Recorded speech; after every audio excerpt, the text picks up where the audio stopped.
فرمایا کہ علیہ السلام کو بھی کوئی اختیارات نہیں ہے خدائی کے کہ جہاں پیروں کو اتنے اختیارات دیے گئے ہیں پیر پہ جا کے یہ کر لو وہ کر ساری مرادیں پوری ہو جائیں گی.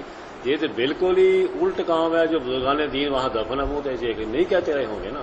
نہیں یہ بعد والے سارا نہیں، کسی نیک بندے نے کبھی نہیں یہ کہا کہ میں لوگوں کو کچھ دیتا ہوں، یہ میرے ہاتھ میں نفع نقصان ہے.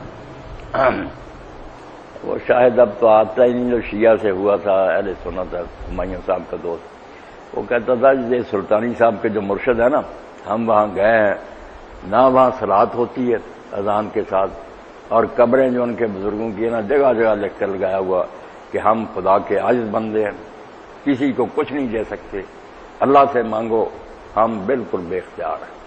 تو وہ کہتا تھا جب ہم نے سلطانی صاحب سے کہا کہ آپ کے مرشد کے ہاں تو صلات ہوتی ہی نہیں، آپ کے تو شرمسار ہو کر کے ہر علاقے کے اپنے اپنے دیکھے طاہر صاحب بہانے بات نہیں آئی. انہوں نے کہا مرشد کے نہیں ہوتی، اذان ہوتی ہے صاف ستھری، آپ یہ کہلواتے ہیں. کہنے لگے ہر علاقے کے اپنے اپنے. تو کوئی مرشد نہیں یہ کہتا. اب پیر نصیر الدین مرحوم ہو گئے بیچارے، ان کا اپنی گدی سے جھگڑا ہی یہی تھا. وہ میر علی شاہ رحمۃ اللہ علیہ کی اولاد سے تھے، ان کے والد ناراض، چچا ناراض، ساری گدی ناراض، بلکہ بریلویوں نے اشاروں نے ان کو کہا گمراہ ہو گیا، باپ دادا کا طریقہ چھوڑ گیا. اس کا یہی جھگڑا تھا کہ استعانت جو ہے نا مدد مانگنی، یہ اللہ کے سوا قطعاً نہیں اس کی گنجائش. باقی مسئلے بریلویوں کے میں مانتا ہوں، میں بھی بریلوی میں پکا، مگر یہ جو نا کہ ولیوں سے مانگو مدد مانگو بالکل غلط ہے. ایاک نعبد و ایاک نستعین، اس پر انہوں نے کتابیں لکھی مسئلہ استعانت بہت زبردست. اب انہوں نے ایک مثال جو حضرت شیخ عبدالقادر جیلانی رحمۃ اللہ علیہ نے دی تھی نا وہی بیان کر دی. اب تک یہ کہتے ہیں توبہ توبہ توبہ، اور یہ اللہ کو قیدی بنا دیا.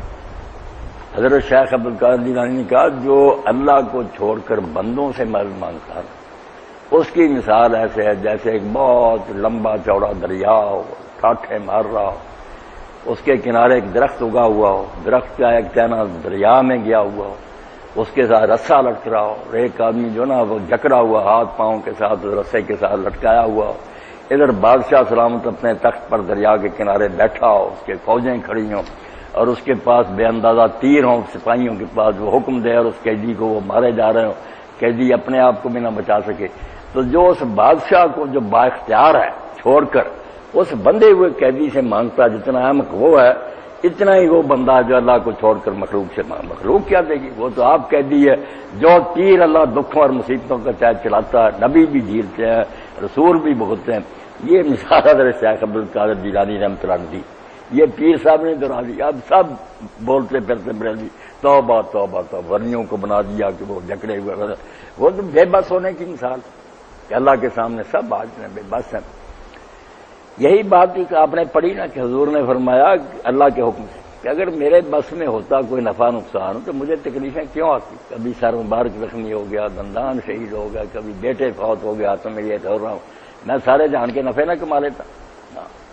تو یہ بالکل آپ کی بات ٹھیک ہے. کسی نیک بندے نے نہیں کہا، یہ لوگوں نے ٹھگوں نے نا جو گدی نشین بن جاتے ہیں